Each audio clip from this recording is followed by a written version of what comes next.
And we have a very short meditation now, just a few minutes, just to center us and bring us into ourselves.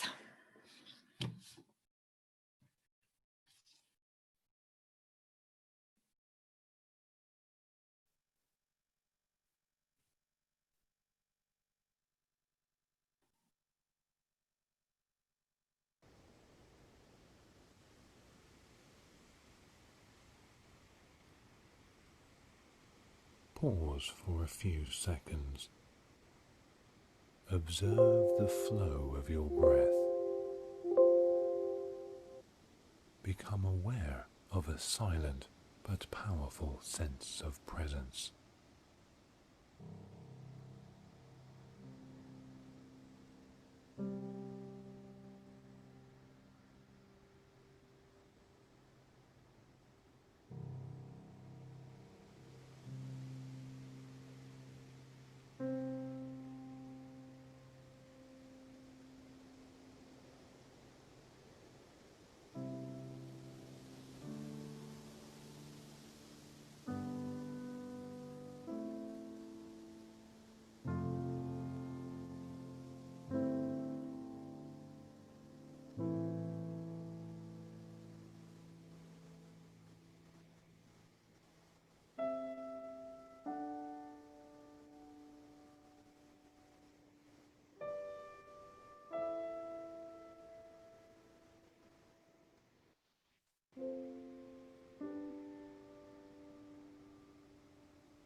We're going to go right into the message. I'm so excited to share this with you.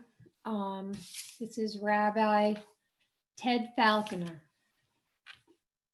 So enjoy. Ted Falconer from what was the? He's this is Unity of Linwood. He does Science of Mind. He does a few different churches, but this particular one is Unity. I wanted to talk today about beliefs, because I think we're entering a period where our beliefs are, or at least many of my beliefs are being tested. I was thinking about July 4th and some of the beliefs I have had and I would like to have about how our country is doing and how the people in our country are doing, and beliefs I have about human progress and learning to be more civil and somehow transcending the polarizations and believing there's something bigger that unites us, and believing that there's going to be a major message that speaks to that united belief. Sometimes I feel like I'm living in a land of polarized beliefs, where some of our beliefs are being tested and assaulted. And it's an interesting thing about beliefs because our beliefs are automatically validated. Whatever we believe is what we see. You know, we think I will see it if I believe it. We think, well, I'll believe it if I see it, but frankly, I'll see it if I believe it. What we see, what we hear, how we experience really is going to be determined to a large extent by what we believe. And we can just see that because when we speak with someone whose beliefs are radically different than ours, we discover that facts are actually not relevant. We might convey what we consider to be facts that are contrary, speak contrary to another belief, and witness how that somehow is not a proper way of communicating, that facts don't penetrate beliefs unless the beliefs are held with a far more gentle arm, in which case is only possible if we are aware of our beliefs.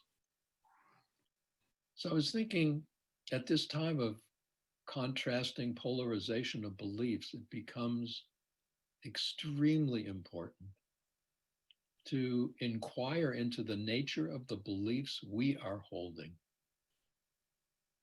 to ask which of our beliefs are true.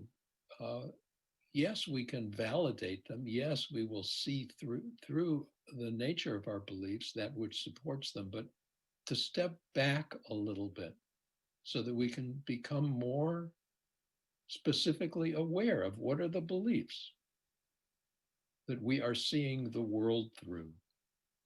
Holding our beliefs so that they are open to experimentation and examination, because we become aware of the power of belief. So I wanted to talk about one of the beliefs that I realize I'm holding. And I wanted to examine it.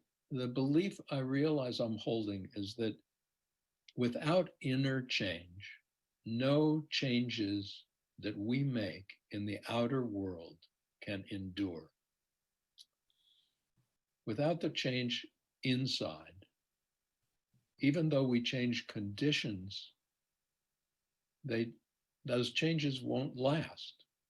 When I look back at the civil rights movement of the 60s, where many of us thought we had really made advances that were significant, and then discovering that those changes not only didn't last, but the situation today may even be more dire and more separate and more polarized, more dangerous to Americans of color, more dangerous to Americans of different religious affiliations than they were then.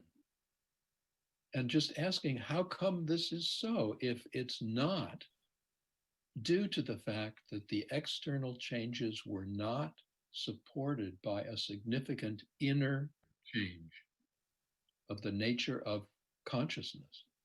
I remember a question that came out, oh, now it's many years ago, in an announcement of the 20th anniversary of my high school reunion. And the question was, what's the most important thing you've learned since high school? And at the moment I received that question, I knew immediately what my answer was. I didn't go to the reunion, but the answer was, the most important thing I learned was that my inner belief, my inner environment affected the nature of my outer experience, affected the nature of my outer world. I grew up always thinking that if I wanted to feel okay, I had to make things okay outside, and things weren't okay, I was not okay. If things were okay, going okay, then I was okay. And I started discovering at a certain point that what then I perceived as a radical different belief, and that was I had a different kind of control over what I was holding in consciousness.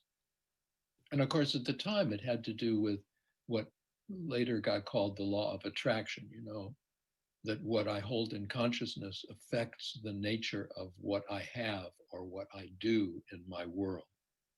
And so that interchange was used in the service of ego needs. But it was still an awareness that something changed in the inner world that made an impact on my outer world, and reflected in the nature that nothing could actually endure in the outer world without a change in the inner world. I also believe that the means and the ends have to be in total agreement. If I want a change in the outer world, I have to approach it with an inner consciousness that contains the very change I wish to see. Namely, if I am approaching something in anger, the consequence is going to be anger. If I am approaching something in hate and in polarization, the consequence is going to reflect that hate and polarization. It's the lesson of rebels everywhere, because the rebellions that topple totalitarian regimes consistently become at least as totalitarian, at least as authoritarian as the very political authorities that they had overturned.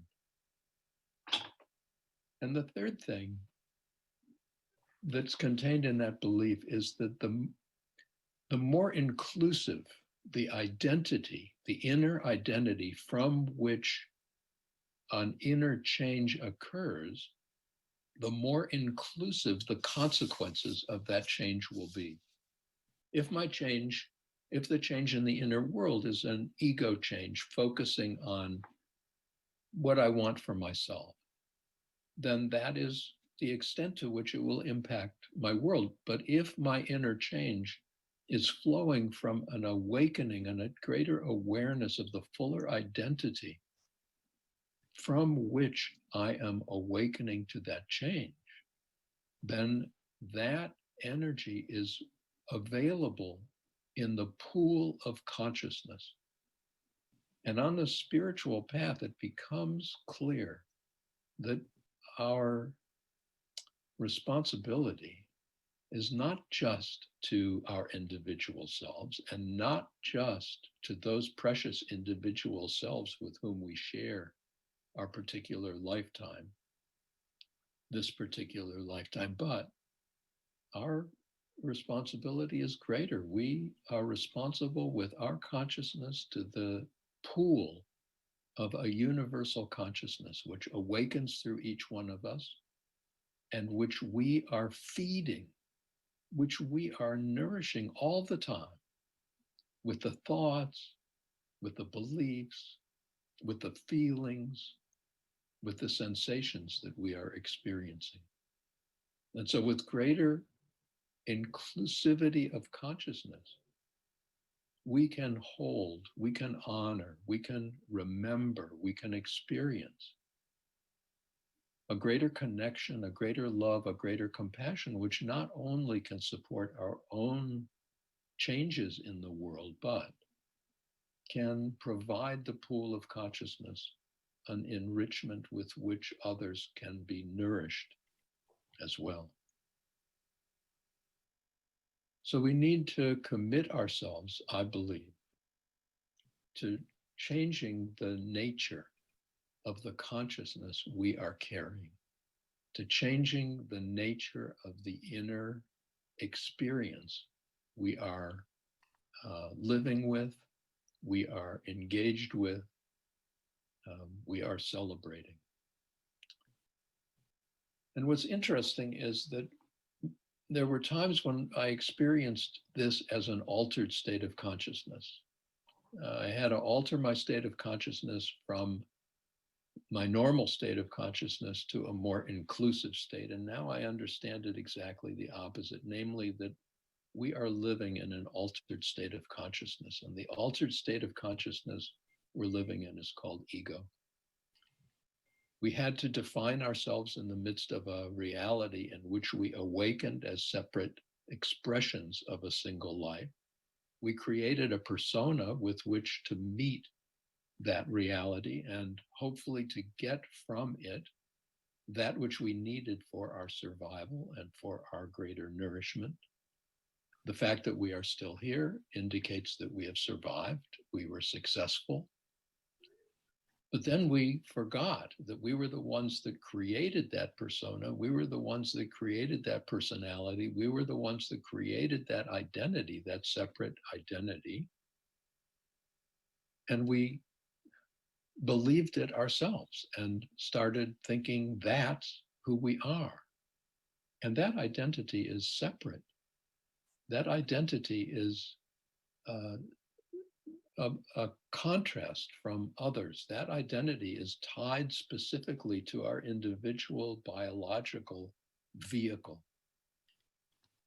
There's a story of a polar bear in a zoo. A polar bear was in a zoo where the habitat was not yet developed. So in the midst of the habitat that was being developed, the polar bear was in a very small cage. And in the small cage, the polar bear could walk from one end to the other. And once he reached the end of that, he would turn around and get to the other side. And then he would turn around again and get to the other side. And he had a few steps to go each way. And when the habitat was finally completed, the cage was lifted by a crane. And what people witnessed was the polar bear still going a few paces one way, turning around and going a few paces the other way, as if the cage was still there. Now the polar bear adjusted, but that's what I see us living like when we believe the cage of our separate identity, when we believe the limits of what we have constructed as our personal limitations, our personal possibilities, our personal potential, our personal needs, our personal defects, our personal secrets, our personal positives, our personal negatives, all the elements with which we have created this magnificent cage of our persona, this magnificent cage of our personality, this magnificent cage of our individuality. It's not bad. We need it, but we need it in the service of that which is greater within us. We don't need it in the service of itself. And we live in a world where we have forgotten that.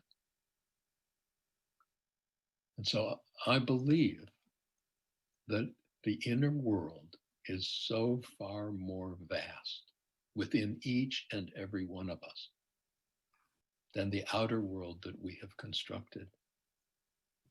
And I believe that without awakening to the fuller dimensions of the inner inclusivity, the inner expansion of identity that we are, no changes that we make in the outer world can do anything other than ultimately reflect the separateness, the vulnerability, the fragility, the competitiveness of our separate ego selves.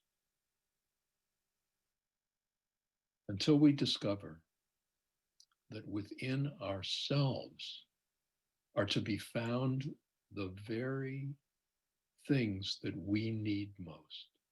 Until we start to glimpse that the love we seek, the connection we seek, the peace we seek actually awakens within each and every one of us. It's already here, but we're not here.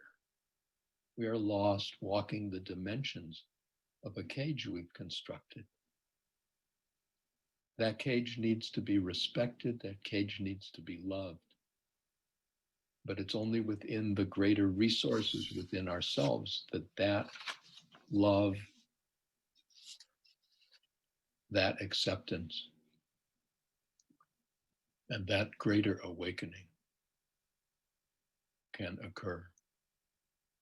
So we move from seeking for ourselves alone to awakening to a greater vision, a greater awareness, so that we can live in the peace we seek. We can be the love we seek. It's not a matter of claiming something we don't have. It's a matter of releasing that which we have been using automatically to restrict our own awareness from remembering the one we are. Now, of course, the question always is, how do we remember? How do we avoid getting so caught up in the cage of our separate self, which is vulnerable, which is fragile, which does experience itself in competition, which does relate itself and compare itself to others? And so spiritual traditions have always offered us support for remembering who we are, not for becoming somebody else, but for remembering the nature of that which we hold within ourselves. Meditation is clearly one of the base practices. Our spiritual traditions offer us guidance. And I'd like to share one of my favorites with you. One of my favorites in helping me remember the inner realities, vast, so vast, behind the confines, behind the structure of my ego self. It's a psalm verse from the 46th Psalm. It's translated, "Be still and know that I am God," or "Be still and know that I am is God."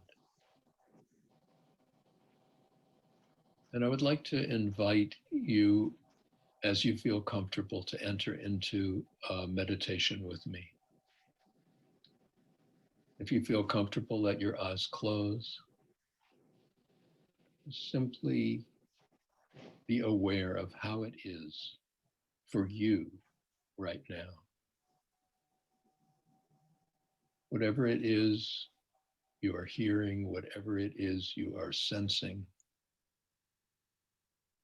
whatever it is you're thinking, whatever it is you're feeling.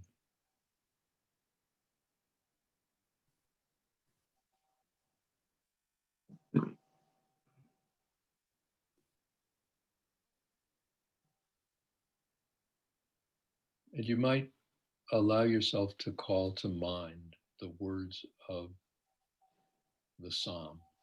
Be still and know that I am is God. Be still and know that I am is God. And just noticing, what is it that needs to be still? It needs to be still.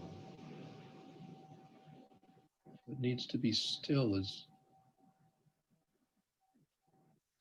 the tightness with which we hold on to our ego identity. What needs to be still is not so much the thoughts, because the mind simply does what it does. But what needs to be still is the deeper awareness that is usually hooked in by the mind, hooked in by thoughts about the past, hooked in by imaginings of the future. What needs to be released? What needs to be ceased? What needs to be stopped? What needs to be stilled is our absorption in the mind, our absorption in the body, our absorption in our senses, our absorption in our feelings. So that it becomes easier to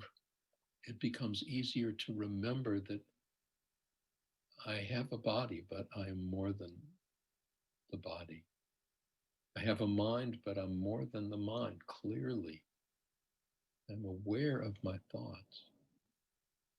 But the one who is aware of my thoughts is not my thoughts.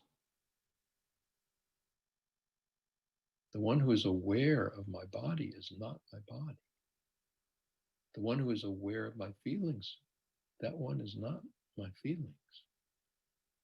That one is an awareness that is far greater than my body, that is far greater than my thoughts, that is far greater than my sensations, that is far greater than my feelings.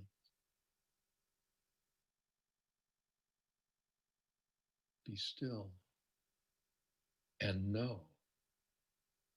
Not be still and know something that's other than who you are, but be still so that you can naturally know the greater awareness that you are.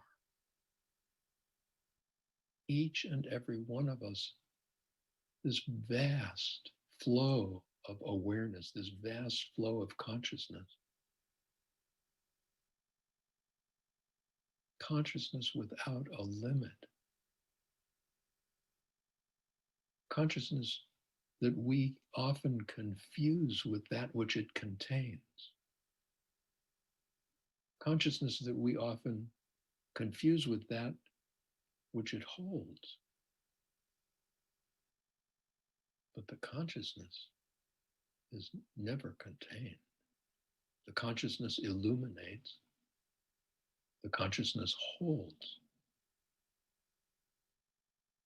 Be still and know when we allow ourselves to be still. When we still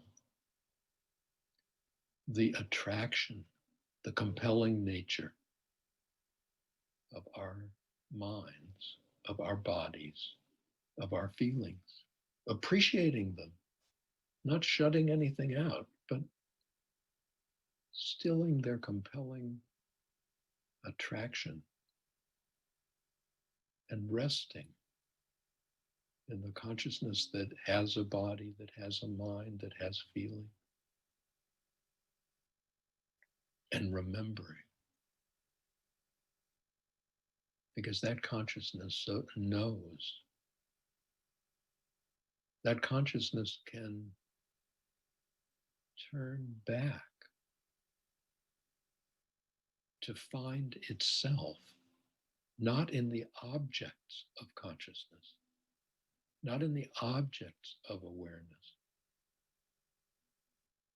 but in the subject that is awareness, the subject that is consciousness. Be still and know.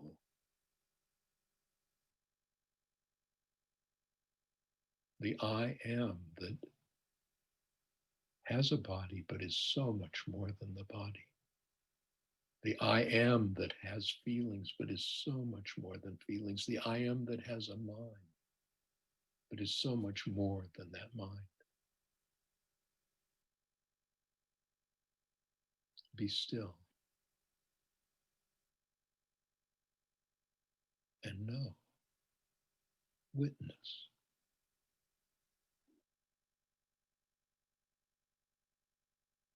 That within each and every one of us awakens the fuller dimension of that identity that is universal consciousness, that is a universal unconditional love. Oh, an embrace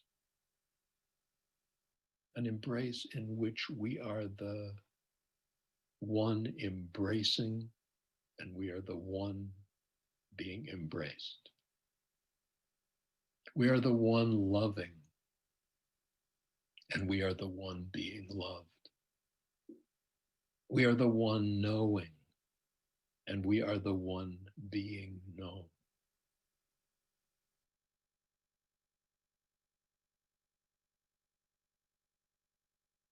Be still and know that greater I, that greater identity. That's who you are, that's who I am, that's who we are. One unlimited presence, one eternal being, an unlimited flow of consciousness.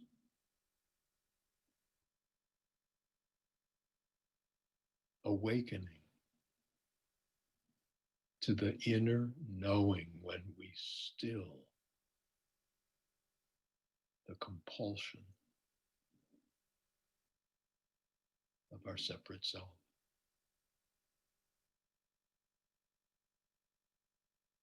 We awaken to the gifts we have for ourselves, the gifts we have for each other, and the gifts we have for our world.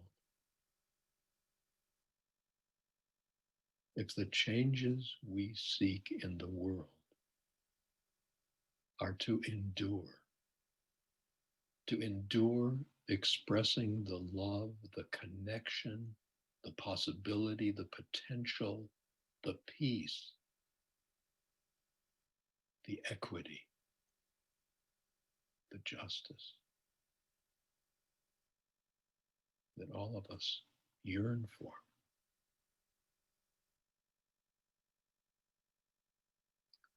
It can only flow from this inner realization, this inner knowing.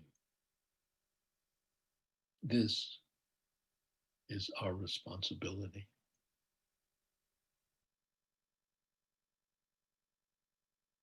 To move into this precious expansion of identity. And with every breath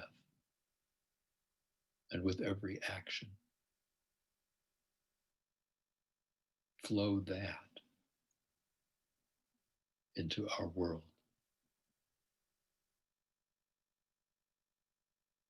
And offer that in return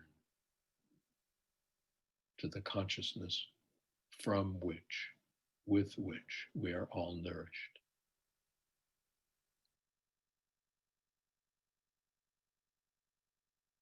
Be still and know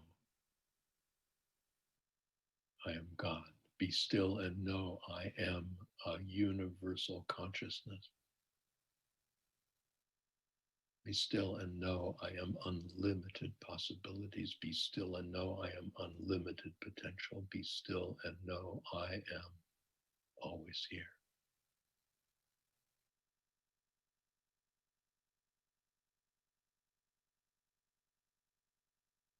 When you're ready, please take a gentle breath. Be still and know I am God is not only meant for moments of meditation. Take it with you into your daily life. Remember what it is you are stilling, what it is you already know, and who it is you are expressing in our world. Thank you for this opportunity to share with you.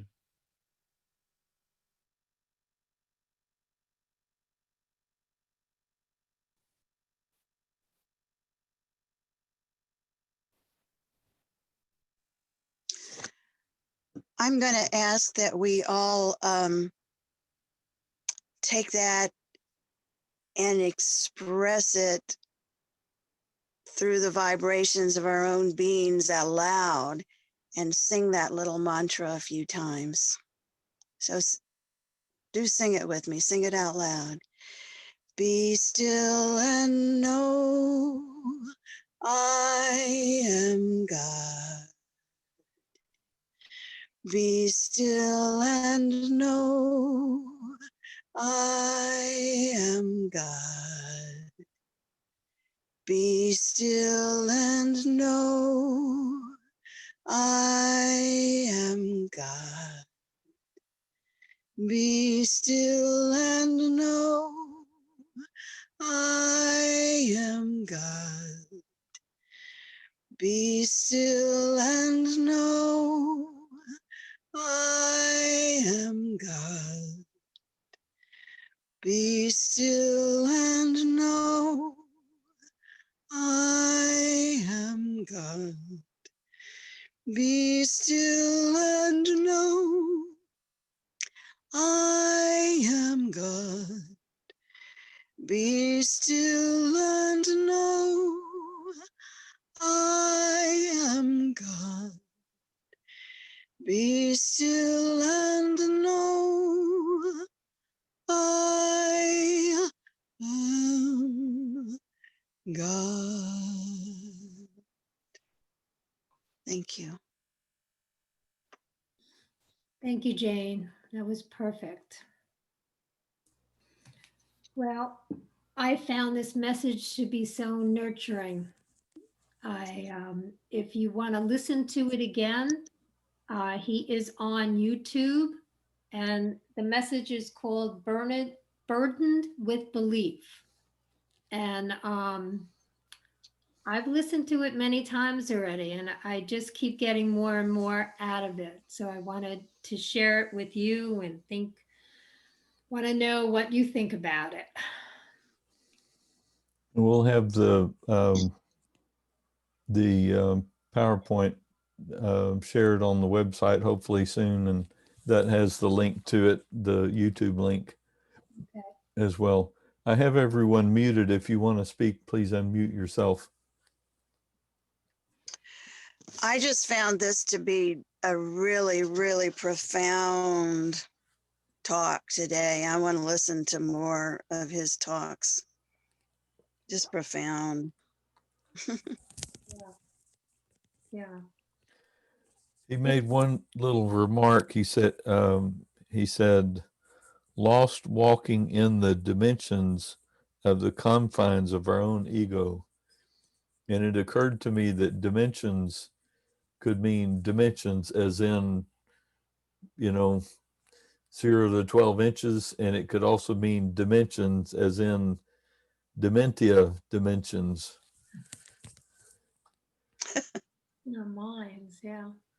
Yeah. But it's interesting how he talked about years ago. I remember protesting the war in Vietnam and, putting so much of myself into that. And it's right. It's where we are now. It seems we didn't really learn anything. And that's because we didn't do the inner work, like Dad, you can't change the outer unless you change the inner, which is so important. As a matter of fact, I'll show you my shirt. My shirt says, "The only way out is in. So I thought it was Perfect. perfect for today. And that's the Eye of Ra, or the Eye of Horus, which is Taurus, yeah. the Egyptian, and it's protection. So, Well, you know, I'm reminded of one of Ruth Bader Ginsburg's strong messages, which was fight for what you believe in, but do it in such a way that you bring others along with you. And so you know, we may have had that strong belief, and it may have been part of our inner core in the 60s, you know, for civil rights and peace and all of that. But unless you can include the other in that possibility of belief and bring them along with you, when we're talking about a large change, a societal change, then it hasn't taken hold in the whole of the group consciousness. So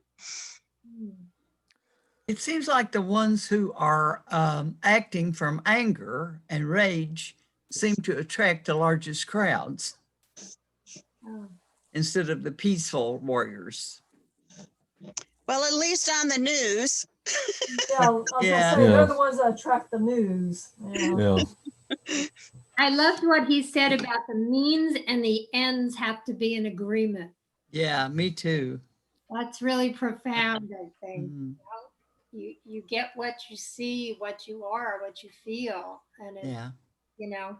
Well, and it, you know, what I see as an issue with things that have been going on in our government over the last 10 years or so, or maybe more, is this concept of, well, we're in power, so we're going to push this through.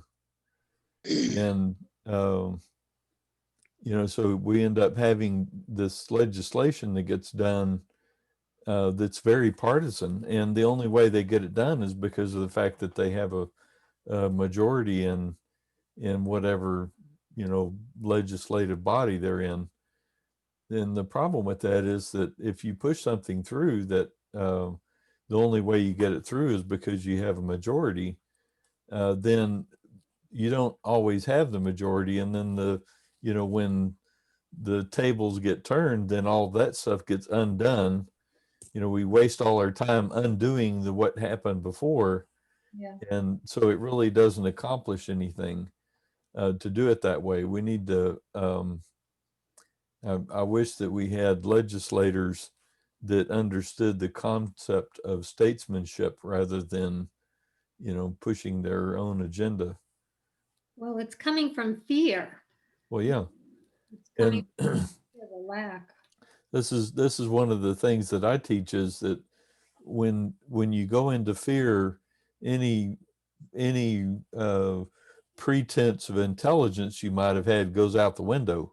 Yeah. Mhm. You know what, Anne had this story about the kitten that was terrified of loud noises, and when you know, it would go try to run underneath something, and when they started the lawnmower up, that was the thing to run underneath. So you know, kind of a gruesome example of how fear can drive you to do that which is exactly not in your, you know, that which is exactly contrary to your best interest. What kind of stood out for me, being like in the house and not going out, for a lot of us, you don't really know, you want to do something, you want to, you know, you want to support people, but this really helped me understand that just by going into myself and finding that peace, that I can send that peace out to the world, so you don't feel so frustrated not being able to physically do anything, because you are doing that by being the peace you want to see in the world, you know? I Right. was following this one person. He was from Denmark, and he had some university thing that he was doing. I was going through some of his classes, and one of them was that he had you do a meditation, and you got really deep. And so if you get deep enough, you can find the core. And I found the core. And when you get to the core, you realize that the core is attached to everything. You know, it's all core. You are all core. It's very interesting. Yeah. Yeah, the question, be still. What are you stilling? What do you need to still? You know, and to get into this, to connect with your inner self. That's a good question.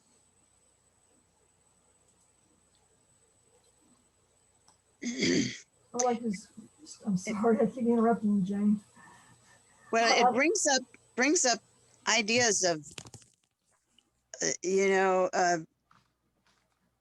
contemplating this individualized identity of the, you know, different facets of the greater identity, and but getting lost in it, getting lost in our cages.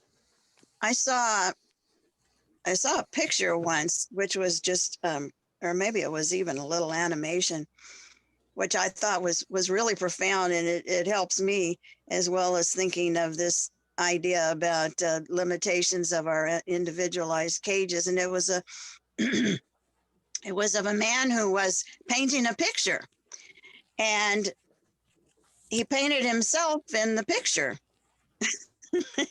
And then we went into the picture, and he dropped his paintbrush.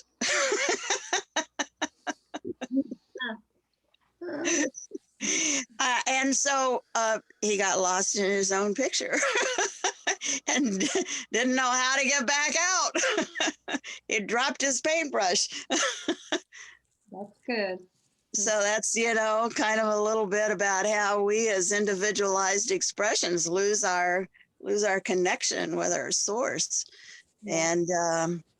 And then just think of ourselves as only this little bitty piece here. But there's a meditation that I like, which is called God is the ocean and I'm the wave. But I was thinking about this during his meditation. I got to thinking about this little children's book called The Big Eye and the Little Eye. And I think that I am going to experiment with changing that meditation a little bit to I am the ocean, I am the wave, and to kind of see how that sits. So anyway, thank you.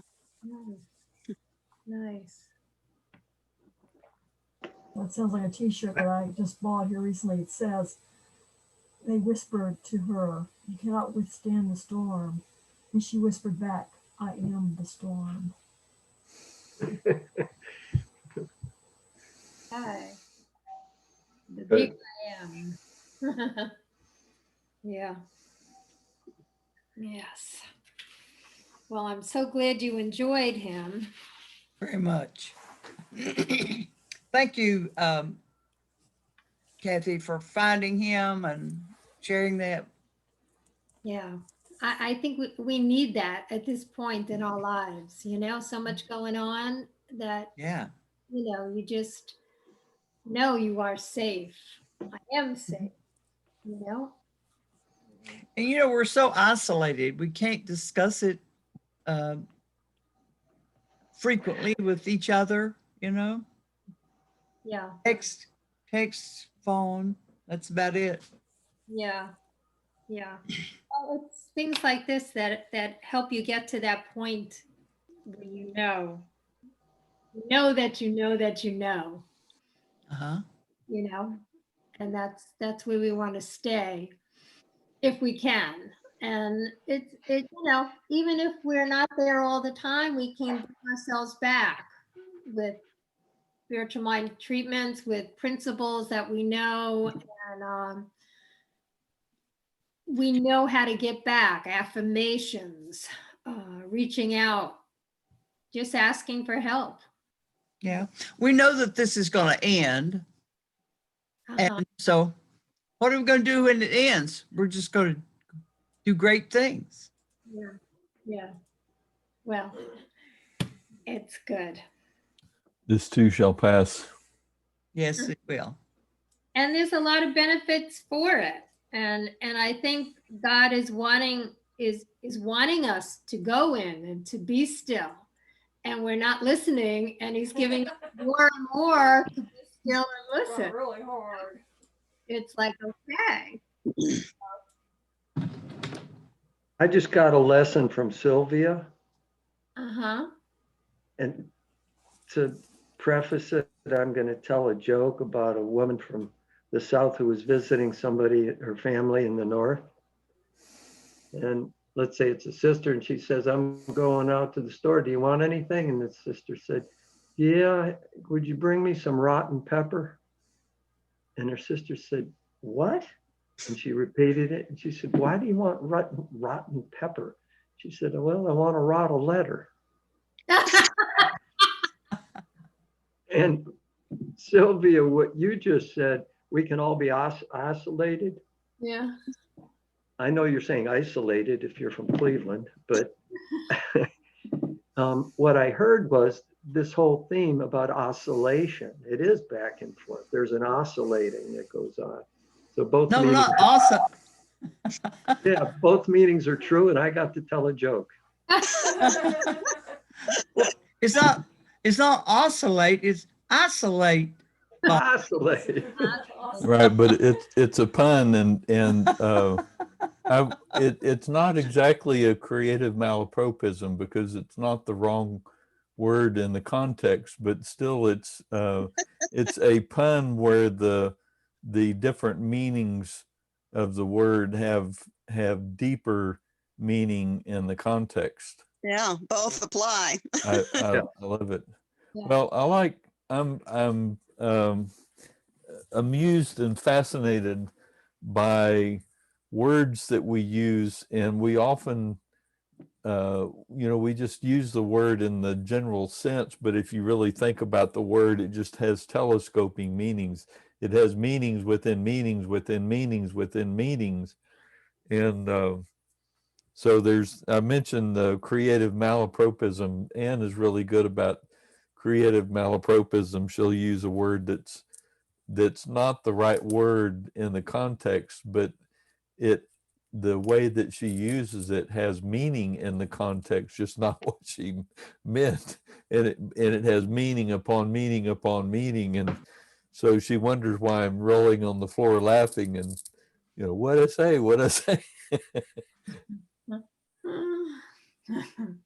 Well, Bob, you tell jokes with deep meaning.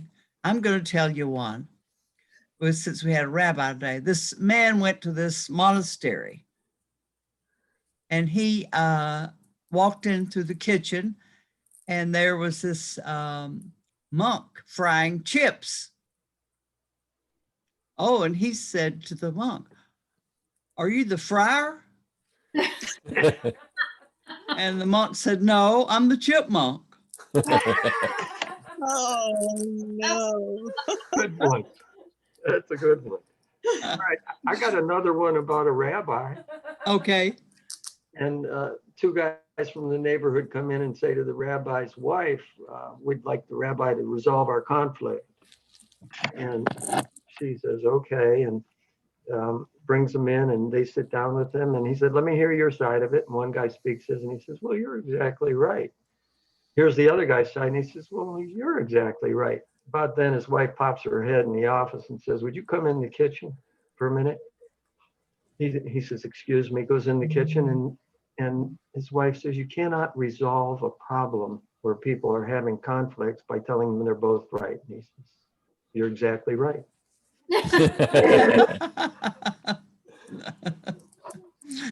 That's a good one. I wanted to remind everybody, last week, Bob shared a movie that he enjoyed, and I remind everybody to watch it because it really was an amazing movie. What was it? My Octopus Teacher. Oh, okay. Yeah, I really, really enjoyed it. You learn a lot. It's knowledge about octopus, but it's also feelings and how somebody has grown because of that. So it's worth the viewing. My Octopus Teacher. It's on Netflix. So thank you for sharing that, Bob. Yes, thank you for mentioning it and watching it. Very wonderful. Mm-hmm. Yeah. Okay, anybody else want to share anything? So I got a little confusion from the talk out of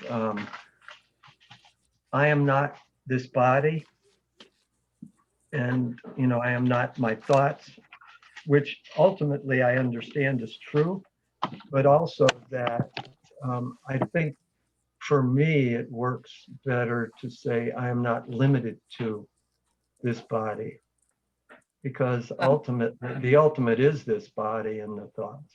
Yeah. I really liked what he said there. I got a lot out of that. It says, I am not my body. I am aware of my body. I have a body, Yeah, but I am not my body. I'm aware of my body. I'm aware of my thoughts. I'm aware of my emotions. But I'm deeper than that. I'm more than that. I'm that core down there that's connected to everything. That's what I got out of it. Yeah. That's good. I have one thing that I wanted to ask, and it's like I have a real problem sometimes with the I am God part.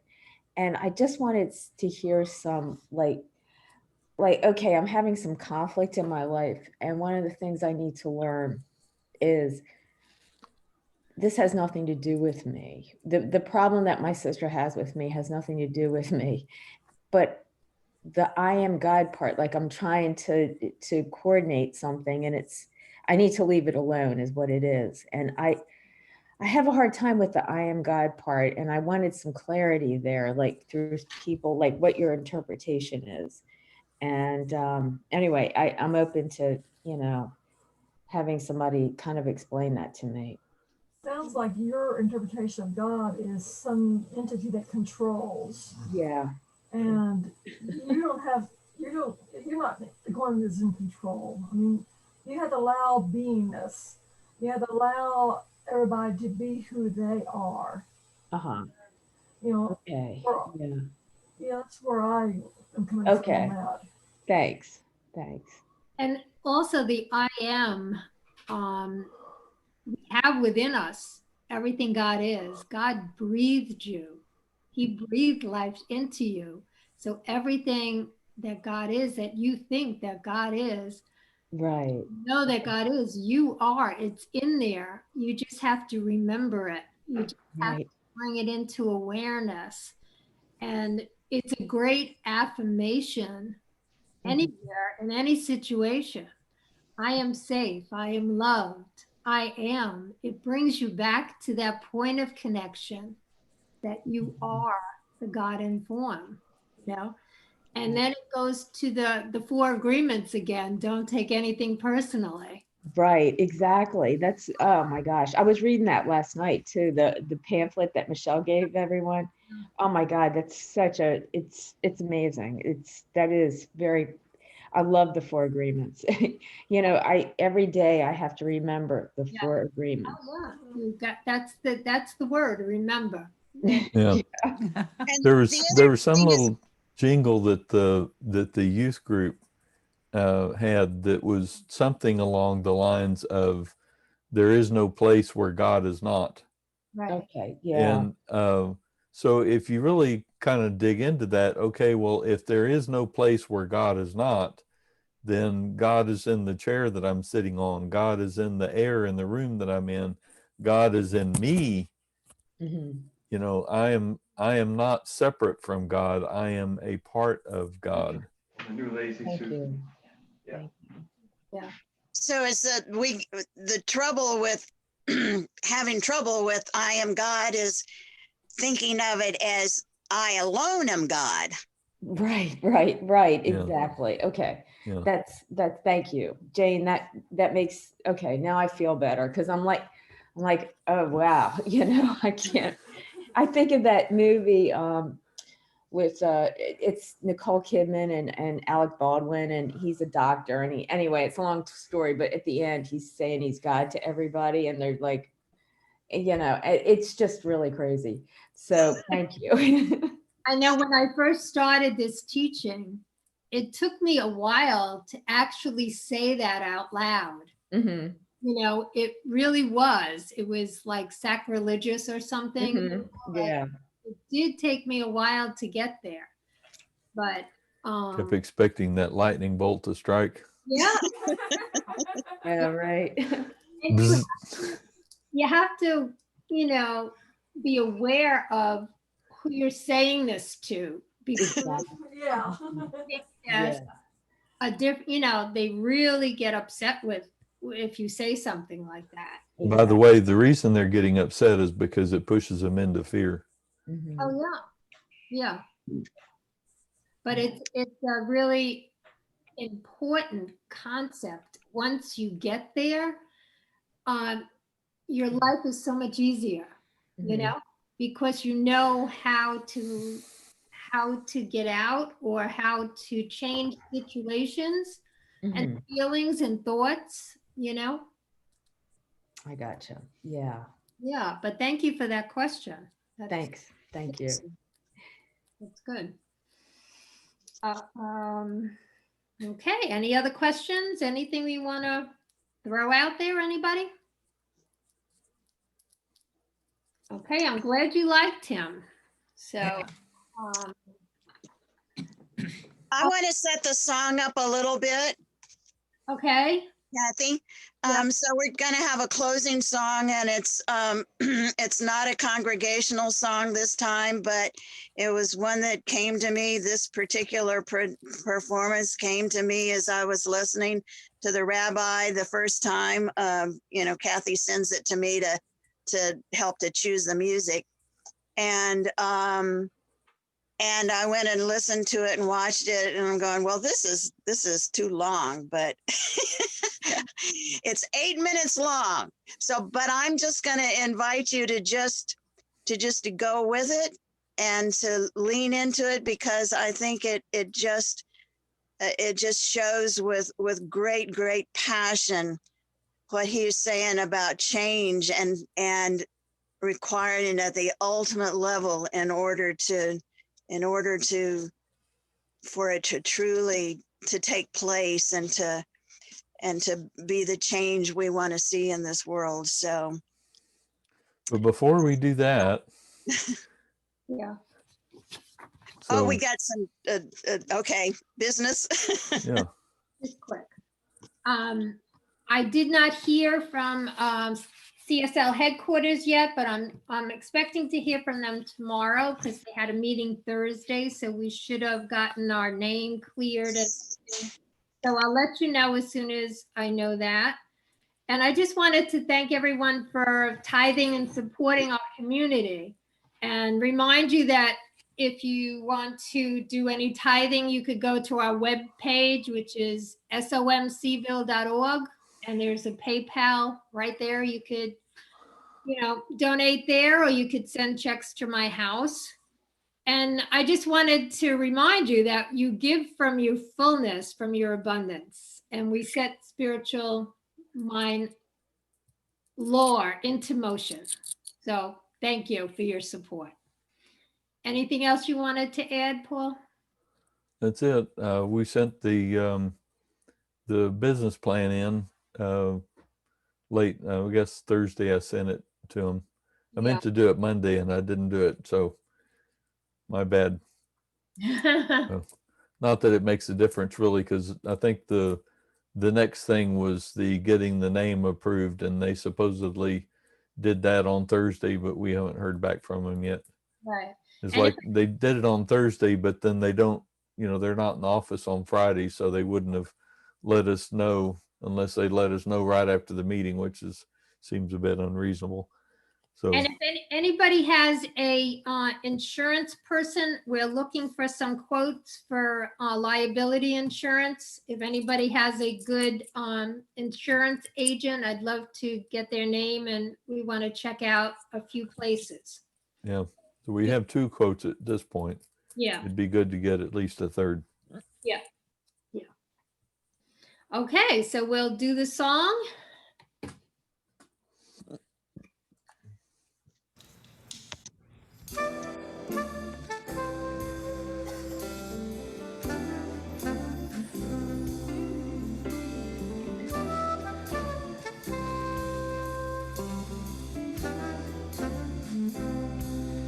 Don't know when this change happened. It seemed like overnight. Now I'm rooted in the spirit. I'm rooted in the spirit. It happened without a fight.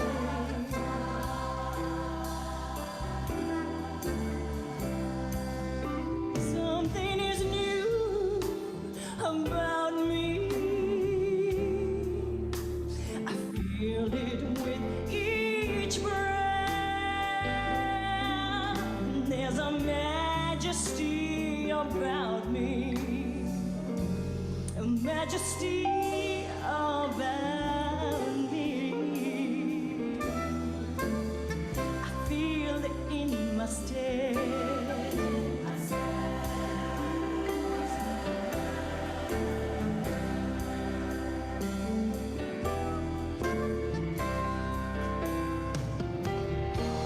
A new heaven and a new earth is what I see.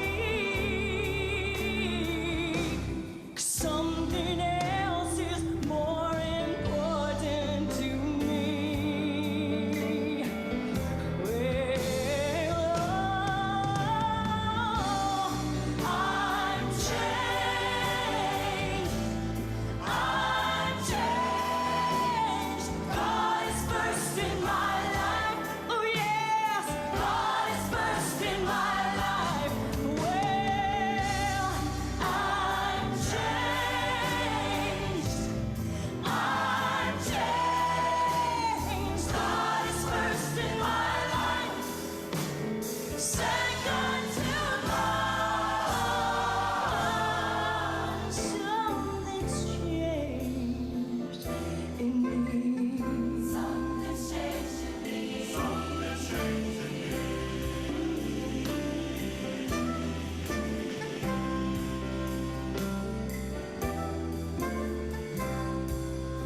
I can stand whatever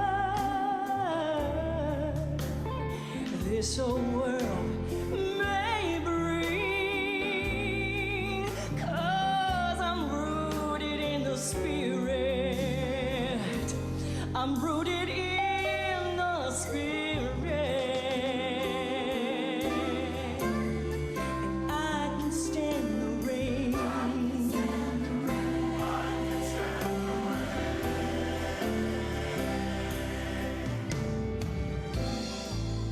Of the spirit, you're made so brand new. And all the time you wasted, all the time you wasted,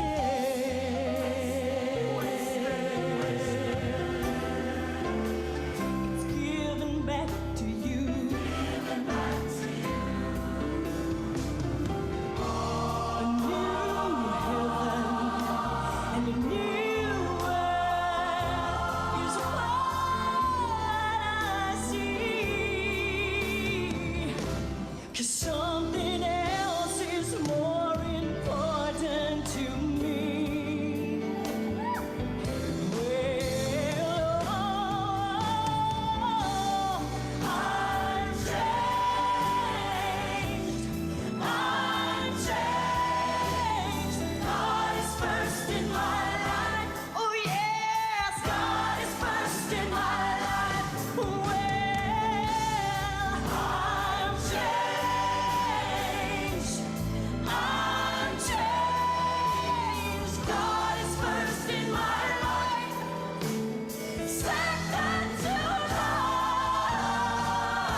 Something's changed in me. Something's changed in me.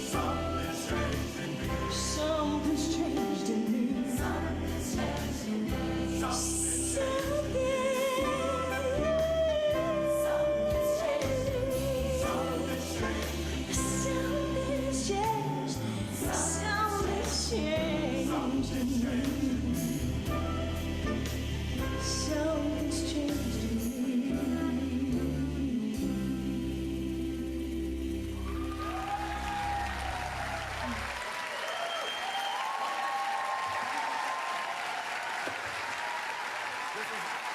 This is Angel Travis.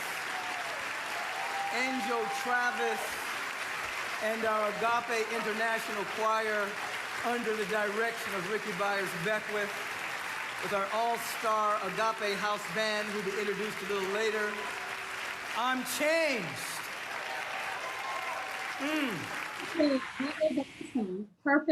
Perfect song as always. Beautiful. Yes. Okay, so as we go about our lives this week, we take this nurturing message from Rabbi Falcon. Be still and know I am God. And without the inner change, the outer change won't last. And we can remember what we believe. It's then we can see it if we remember. We are the love and the peace already that we want to see in this world. So that's a good thing to remember. We are the love and the peace already that we want to see in this world. And we can change the nature of our inner consciousness just by knowing that spirit is closer to us than the air we breathe. Closer to us than the air we breathe. That's the I am. So be still and know I am. Enjoy your week. Thank you for joining us.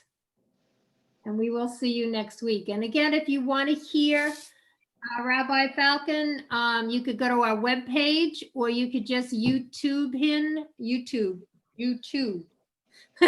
And the name of his service, his sermon today, his message was Burdened